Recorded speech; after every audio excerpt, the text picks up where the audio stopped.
다윗의 시입니다. 53편, 10편 53편은 이 53편의 말씀은 14편에 있는 말씀하고 굉장히 유사합니다. 그러니까 성경에서 그 10편 중에 아주 유사한, 거의 어떻게 이렇게 비슷한 게 있지라고 싶을 정도의 그 말씀이 10편, 14편에 더 있습니다. 거기 보면은 이런 말씀이 있죠. 제가 한번 읽어드리겠습니다. 10편, 14편과 53편을 한번 잠깐 비교해서 기억을 해보시기를 바랍니다. 어리석은 자는 그 마음에 이르기를 하나님이 없다 하도다. 저희는 부패하고 소행이 가증하여 선을 행하는 자 없도다. 여호와께서 하늘에서 인생을 굽어 살피사 지각이 있어 하나님을 찾는 자가 있는가 보려 하신즉 다 치우쳤으며 함께 더러운 자가 되고 선을 행하는 자가 없나니 하나도 없도다. 죄악을 행하는 자는 다 무지하뇨 저희가 떡 먹듯이 내 백성을 먹으면서 여호와를 부르지 아니하는도다. 저희가 거기서 두려워하였으니 하나님이 의인의 세대에 계심이로다. 너희가 가난한 자의 경영을 부끄럽게 하나 오직 여호와는 그 피난처가 되시도다. 이스라엘의 구원이 시온에서 나오기를 원하도다. 여호와께서 그 백성의 포로된 것을 돌이키실 때에 야곱이 즐거워하고 이스라엘이 기뻐하리로다.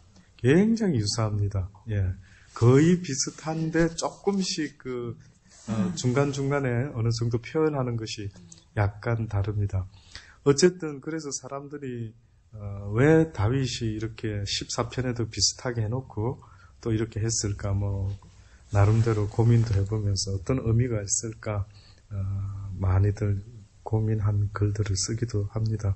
근데 어쨌든요, 첫 번째, 어리석은 자는 그 마음에 이르기를 하나님이 없다 하도다. 저희는 부패하며 가증한 악을 행하며 선을 행하는 자가 없도다. 그러니 하나님이 없다라고 말하는 사람들의 이 공통된 모습은요, 성경은 뭘 지적하느냐 하면 그들이 정말 머리가 좋고 스마트하고 똑똑해서 아주 하나님이 있나 없나 고민을 많이 해보고 나서 하나님이 없는 것 같아 이렇게 말하는 것 같아 보일 수도 있겠지만 실상은 그런 것이 아니라 저희가 부패하였다라고 말합니다. 부패하고 가증한 악을 행하기 때문에 하나님의 그 선한 말씀을 들을 때에 부담이 되는 겁니다.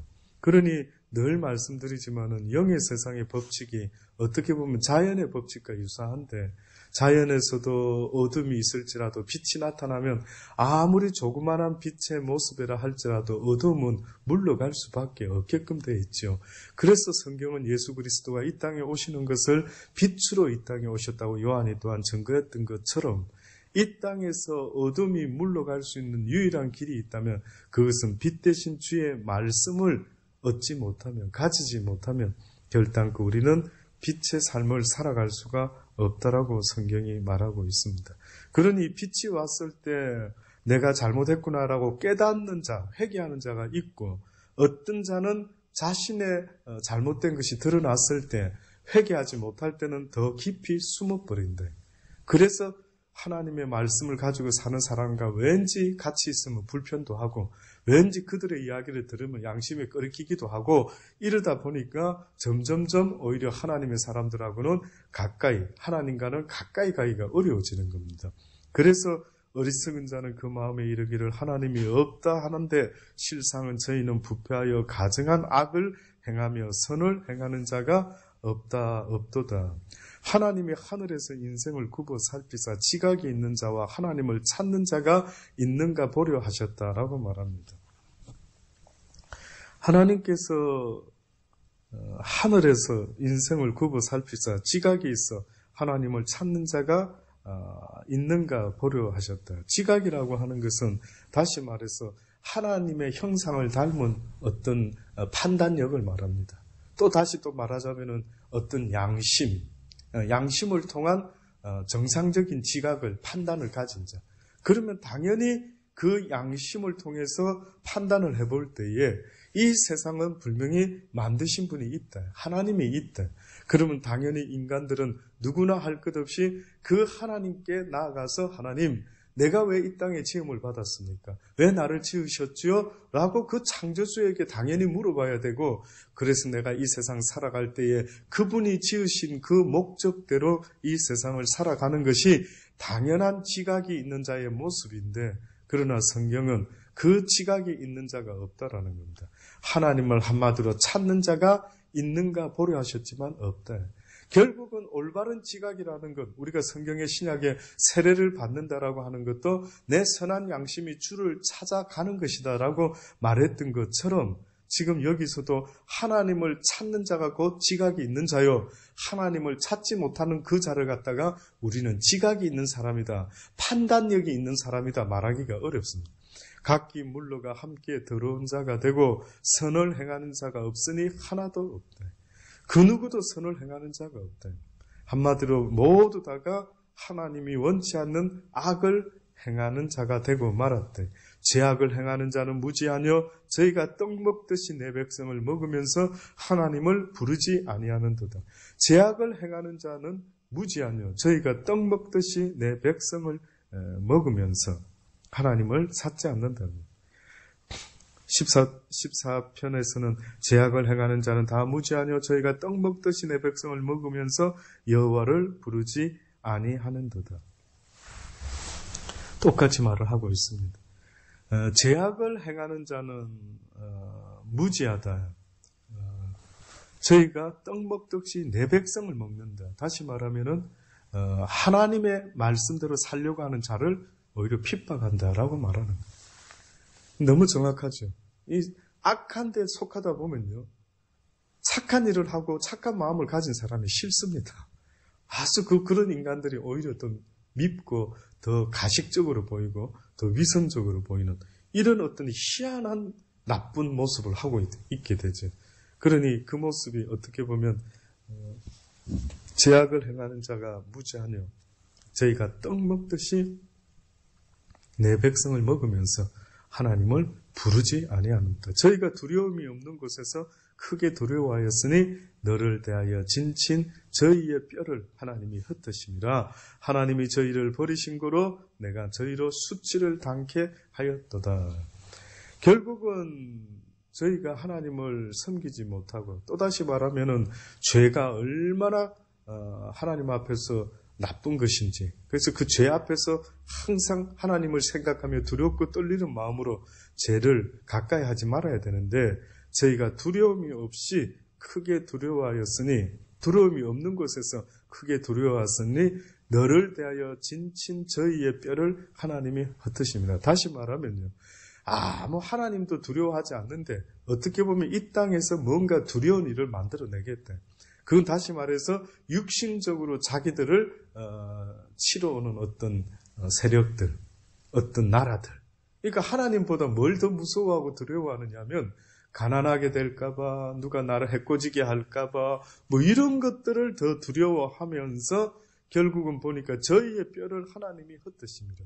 결국은 그 모든 것도 주께서 주관하고 계신데, 한마디로 저희들을 그러한 이 땅의 어떠한 힘으로 인해서 저희들의 뼈를 헛겠다. 다시 말해 모든 주권자 되시는 하나님이 너희가 나를 두려워하지 않을지는 몰라도 어떻게 보면 세상의 악한, 너보다 더 악한 자를 통해서 너희들의 뼈를 흩어버리겠다. 하나님이 저희를 버리신 거로 내가 저희로 수치를 당케 하였도다. 결국은 하나님이 먼저 그들을 버린 것은 한 번도 없습니다. 성경에 보면 하나님이 악인이라 하더라도 하나님을 찾고 구하면서 그들이 회개하면 누구든지 구원을 얻는다고 하나님은 공식적으로 선포를 했죠. 그러니 결국은 선택은 하나님의 몫이 아니라 어떻게 보면 우리의 몫이 되고 말았습니다. 하나님이 세상을 이처럼 사랑하사 독생자를 주셨다라고 말씀한 것도 어떻게 보면은 이 땅에 있는 우리네 인생을 하나님께서는 누구든지 예외 없이 이스라엘 백성과 누구든지 이 세상의 모든 인생을 사랑하셔서 구원의 길을 열어놓으셨기 때문에 이것을 믿든 믿지 아니하든 선택하든 선택하지 아니하든 그것은 바로 우리 각자의 몫이다는 것입니다.